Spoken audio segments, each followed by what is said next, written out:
Lutter contre le trafic illégal des espèces animales et le braconnage en province de l'Ituri, c'est l'essentiel de ce qu'on peut retenir d'un atelier de renforcement des capacités de magistrats civils et militaires, des officiers de police judiciaire et plusieurs autres partenaires œuvrant dans le secteur de la protection des espèces animales en République démocratique du Congo. Une formation qui a été facilitée par l'organisation African Wildlife en collaboration avec l'Institut congolais de conservation de la nature, ICCN en sigle. Durant 48 heures, ces acteurs ont été outillés sur leurs rôles et leurs contributions pour la lutte contre la criminalité des faunes, précise Joka Songongoy, Legal Officer de African Wildlife Foundation, et l'aide facilitateur à cet atelier de formation. La province de l'Ituri est une province qui a à son sein une des plus grandes réserves avec une importance capitale dans le monde, la réserve de faune Okapi, qui regorge une faune inestimable avec comme espèce phare les okapis. Actuellement, il y a beaucoup d'affaires de braconnage qui sont portées devant les cours de tribunaux,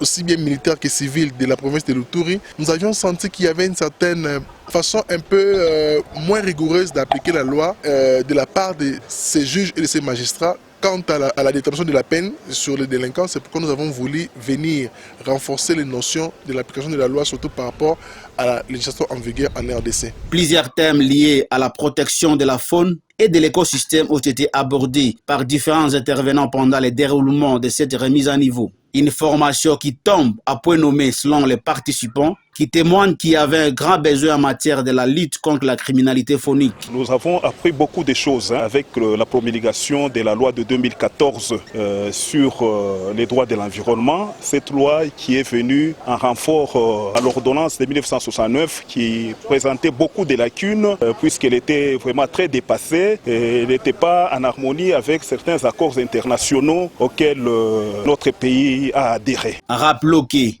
plus de 35 000 éléphants sont tués chaque année dans le but de commerce illégal de la faune, une activité illicite qui remporte plus de 150 000 $ chaque année aux trafiquants, ce qui constitue un manque à gagner considérable pour le trésor public. Des brevets ont été remis aux participants pour sanctionner cette formation, cela à la satisfaction de tous.